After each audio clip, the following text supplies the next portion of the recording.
There's a lot of asshole tuners out there, a lot of backstabbers. They'll smile at your face and talk shit about you, to other people. And I think that's one thing that sets me apart from other guys that if I don't like you, I'm going to tell you. So, or you're going to know. But aside from that, I think customers need to understand that even while we know that there are a lot of jerks out there that do tune cars, and that the competition can get pretty heavy, if you start off your conversation with us by immediately bashing a different tuner, you're not really putting yourself in our good graces. My cat's right on the phone here. Hi, Katie. And you're not giving a good impression, of what kind of customer you will be. It's a lot like if you're doing a job interview, you don't want to talk bad about the place you presently work for or last worked for. That puts you in a negative light. Even if the place was a sweatshop, you shouldn't talk bad about the other place. Girls are the same way. They often feel that if a guy's talking bad about his ex-girlfriend when they meet, then they are less likely to date you. So that's a little dating tip for guys out there. Because if you talk bad about her, if things don't work out between you guys, if she was to date you, what are you going to say about her after you guys are done? So it's a very common thing. Just don't talk bad about people, especially the competition or the prior stuff. Unfortunately, in today's day and age, drama is a big thing. Everyone's all about the drama. And so, sure enough, I get customers that email me immediately talking trash about another tuner. And to be honest with you, that makes me not want to tune your car. If you open up with, this other guy blew up my car, or even more ridiculously, this other guy blew up my turbo, as I was told yesterday. The other tuner blew up my turbo. I'm like, yeah, that would really be something, to blow. You gotta be a really bad tuner to blow up a turbo. That's usually a mechanical issue. And then when I explained to him that's probably a mechanical issue, he argued some more, saying that it was the other guy's fault that his turbo blew up.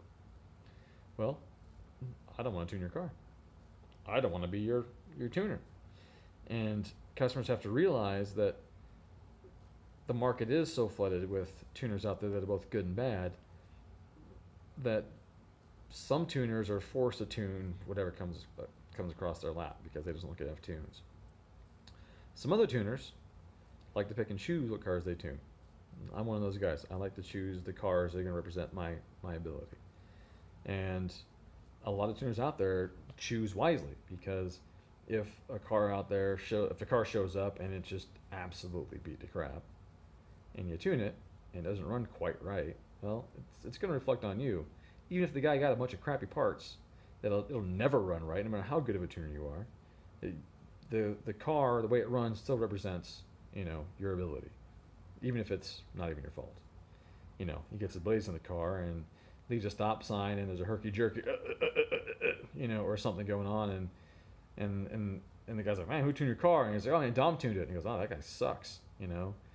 Little does he know, you got a vacuum leak, or you bought unbalanced injectors, or you got this crazy stiff 6-putt clutch that you can't drive properly, or whatever. So the problem is that people that are going to pass your word on are not necessarily going to know. The passenger's friend one day, I didn't get my car tuned. He goes, well, don't go to Dominic, dude. That was in a car that he tuned the other day and it drove like shit. So I don't want that to happen. No tuner wants that to happen.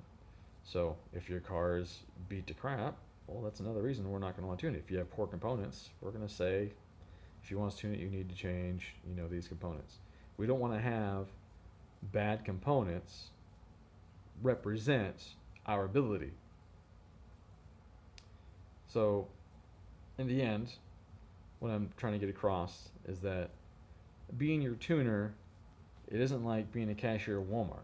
You don't just bring whatever you want to the register and we check you out and take your money. It doesn't work that way. We need you as the customer to understand that you're going to be a representation of us out and about in the community. And chances are that if we're going to be picky, about who we want to have represent us. So if I turn you down for a tune, I'm sorry, but chances are this is the reason why. And if you improve your car or take the advice that myself or other tuners have given you till it makes your car run well, then you're going to eventually be able to afford a good tune and have a good running car. So just keep that in mind. If you get offended by a tuner who says he doesn't want to tune your car, it could be something that you said, or it could just be the components you chose. Feel free to ask questions. Thanks.